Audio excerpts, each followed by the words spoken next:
Flight PIA 326 میں لوگ بہت ہی ہنسی خوشی اپنی سفر کی طرف رواں دواں تھے۔ کوئی مہینوں بعد اپنے گھر واپس جا رہا تھا تو کوئی کاروباری میٹنگ کے لیے جا رہا تھا۔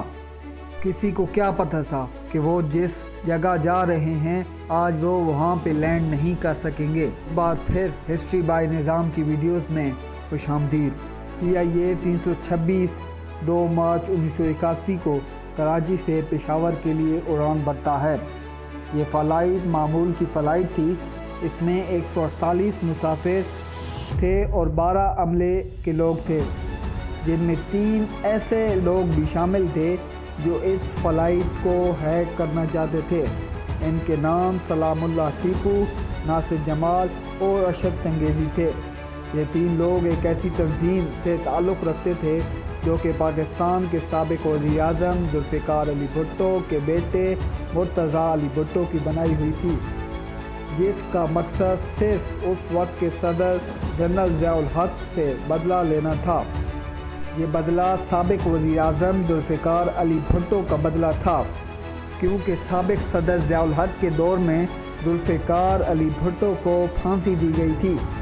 ذوالفقار علی بھٹو کے بعد اس کا خاندان آپس میں بٹ گیا، جس میں بے نظیر بھٹو سیاست میں چلی گئی، جبکہ ذوالفقار علی بھٹو کے دونوں بیٹے میر مرتضیٰ بھٹو اور شاہ نواز بھٹو اپنے باپ کا بدلہ لینے کے لیے افغانستان چلے گئے۔ یہاں پر انہوں نے ایک مسلح تنظیم ذوالفقار کے نام سے بنائی، جس میں پیپلز پارٹی کے ورکر کو شامل کیا گیا، جو کہ ضیاء حکومت کے ظلم اور ستم سہ کر اب تنگ آ چکے تھے۔ میر مرتضیٰ بھٹو نے اپنے ورکرز کو، جو کہ پاکستان کی جیلوں میں تھے، ان کو چھڑانے کے لیے ایک پلان بنایا، جو کہ خطرناک پلان ثابت ہوا۔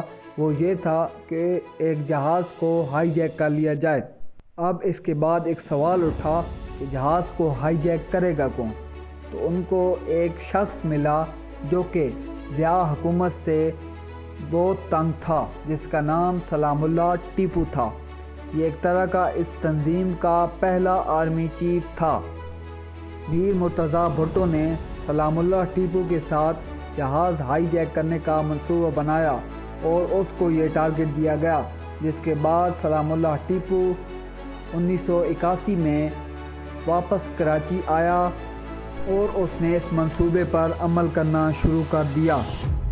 تو پھر اس نے 2 ایسے بندوں کو چنا جو کہ ضیاء حکومت کے خلاف تھے اور ذوالفقار ٹیم کے حامی تھے۔ جب اس جہاز نے کراچی سے پشاور کے لیے اڑان بھری تو اس وقت ان ہائی جیکرز، جن میں سے ایک شخص ان کا سربراہ تھا سلام اللہ ٹیپو، وہ جہاز کو ہائی جیک کرتے ہوئے ڈر رہا تھا، کیونکہ وہ یہ سوچ رہا تھا کہ کہیں جہاز میں SSG کمانڈوز موجود نہ ہوں۔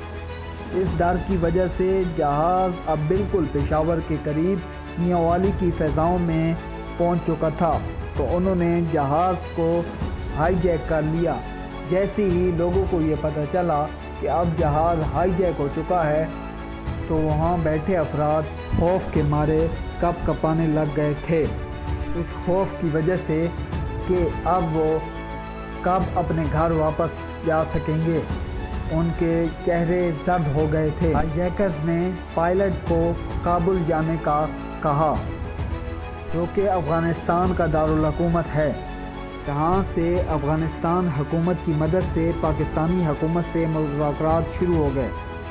پاکستانی حکومت کو سیاسی قیدیوں کو رہا کرنے کے بالکل بھی حق میں نہ تھی۔ اس دوران میر مرتضیٰ بھٹو کو پتہ چلا کہ جہاں اس میں کمانڈر عبدالرحیم بھی موجود ہے۔ میر مرتضیٰ کو یہ معلوم نہ تھا کہ عبدالرحیم ذوالفقار علی بھٹو کے ساتھ تھا۔